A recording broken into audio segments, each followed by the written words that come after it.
I'm going to continue with chapter 30, and this is rule number 4. Don't increase your headaches with your income. Miss Stapleton told me that the budgets she dreaded most to be called into consultation are on our family incomes of $5,000 a year. I asked her why. Because, she said, $5,000 a year seems to be a goal to most American families. They may go along sensibly and sanely for years. Then, when their income rises to $5,000 a year, they think they have arrived. They start branching out, buy a house in the suburbs that doesn't cost any more than renting an apartment, buy a car, a lot of new furniture, and a lot of new clothes. And the first thing you know, they are running into the red.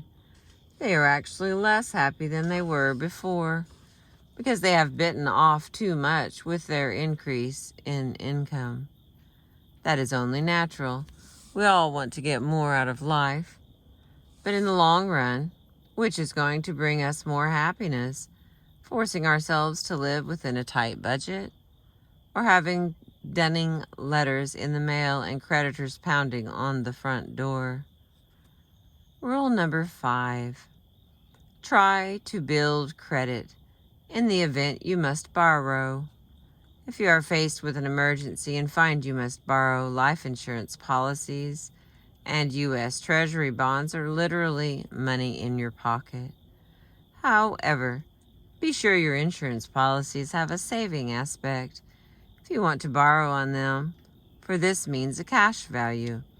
Certain types of insurance, called term insurance, are merely for your protection over a given period of time and do not build up reserves. These policies are obviously of no use to you for borrowing purposes. Therefore, the rule is ask questions before you sign for a policy. Find out if it has a cash value in case you have to raise money.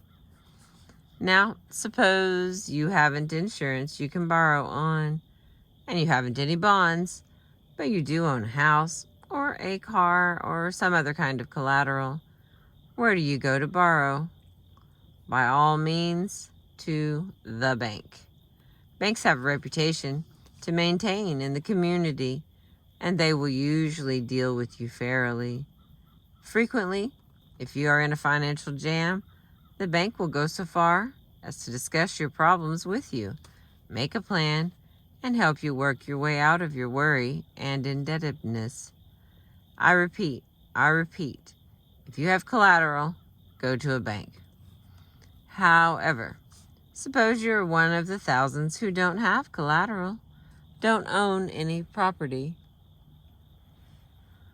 and have nothing to offer as guarantee except your wages or salary. Then, as you value your life, heed this word of warning. Do not apply to a loan company without making sure that it operates under state license.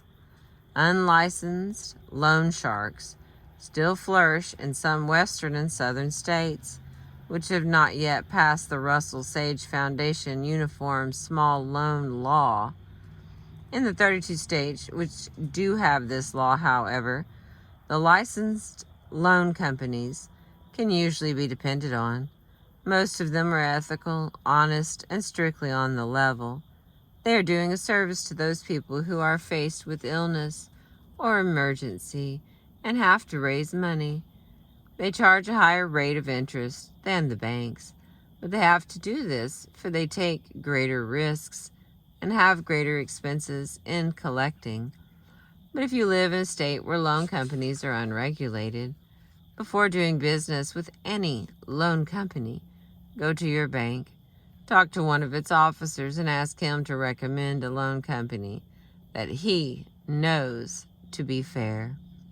If you don't do that, you may fall into the hands of a loan shark, especially in the following states, which do not have effective small loan laws: Kansas, Montana, North Dakota, South Dakota, and South Carolina.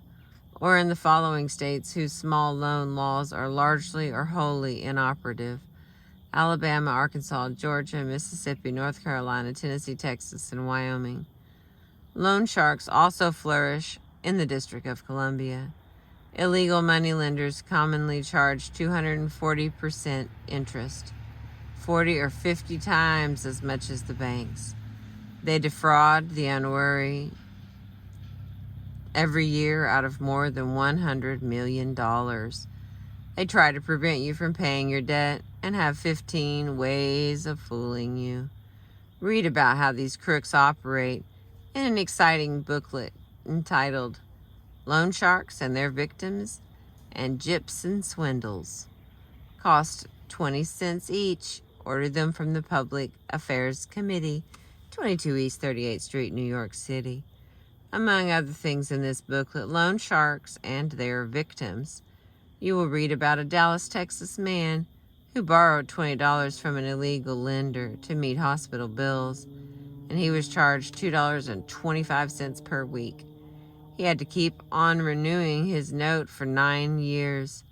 At the end of that time, he had paid $1,053 for the use of $20 and was still owing more than he had originally borrowed. Rule number 6. Protect yourself against illness, fire, and emergency expenses. Insurance is available for relatively small sums on all kinds of accidents, misfortunes, and conceivable emergencies. I am not suggesting that you cover yourself for everything, from slipping in the bathtub to catching German measles, but I do suggest that you protect yourself against the major misfortunes that you know could cost you money and therefore do cost you worry. It's cheap at that price. It's cheap at the price. For example, I know a woman who had to spend 10 days in a hospital last year, and when she came out, was presented a bill for exactly $8. The answer? She had hospital insurance. Rule number 7. Do not have your life insurance proceeds paid to your widow in cash. If you are carrying life insurance to provide for your family after you're gone, do not, I beg of you, have your insurance paid in one lump sum. What happens to a new widow with new money? I'll let Miss Marion S. Eberly answer that question. She is head of the Women's Division of the Institute of Life Insurance, 60 East 42nd Street, New York City. She speaks before women's clubs all over America on the wisdom of using life insurance proceeds to purchase a life income for the widow instead of giving her the proceeds in cash. She tells of one widow who received $20,000 in cash and lent it to her son to start in the auto accessory business. The business failed, and she is destitute now. She tells of another widow who was persuaded by a slick real estate salesman to put most of her life insurance money in vacant lots that were sure to double in value within a year. 3 years later, she sold the lots for 1/10 of what she paid for them. She tells of another widow who had to apply to the Child Welfare Association for the support of her children. Within 12 months after she had been left $15,000 in life insurance, 100,000 similar tragedies could be told. The average lifetime of $25,000 left in the hands of a woman is less than 7 years. That statement was made by Sylvia S. Porter, financial editor of the New York Post, in the Ladies' Home Journal. Years ago, the Saturday Evening Post said in an editorial, "The ease with which the average widow, without business training and with no banker to advise her, can be whittled into putting her husband's life insurance money into wildcat stocks by the first slick salesman who approaches her," is proverbial. And any lawyer or banker can cite a dozen cases in which the entire savings of a thrifty man's lifetime, amassed by years of sacrifice and self-denial, were swept away simply because a widow or an orphan trusted one of the slick crooks who rob women for a livelihood. If you want to protect your widow and your children, why not take a tip from J.P. Morgan, one of the wisest financiers who ever lived? He left money in his will to 16 principal legatees. 12 were women. Did he leave these women cash? No. He left trust funds that ensured these women a monthly income for life. Before you buy insurance, let me urge you to read 2 helpful booklets entitled How to Buy Life Insurance and Buying Your Own Life Insurance. You may get these pamphlets for 20 cents each from the Public Affairs Committee, 22 East 38th Street, New York City. I'm going to read rule number 8 for this video. That'll be the last one.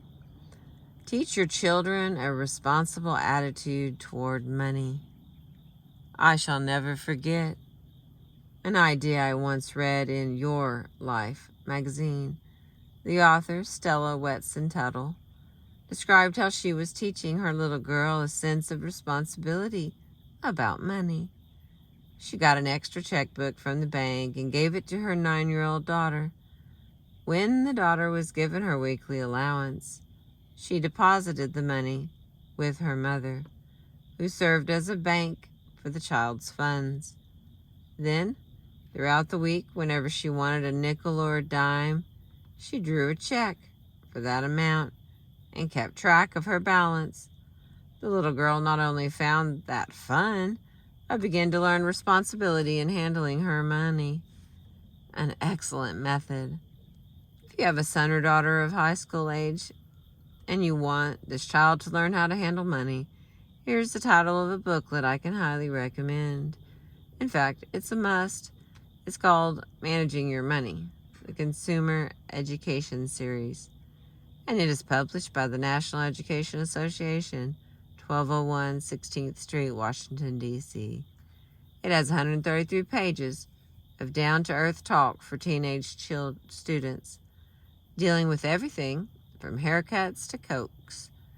And it also deals with preparing a budget to help them through college. Cost? 35 cents. In fact, if I had a son in high school, I would urge him to read this book and then help me frame a family budget. All right, I'm going to stop there. I got a couple more rules. In the next one, I've picked the Senate Cemetery here because I thought that was a good view for financial worries. I appreciate you listening. Thank you.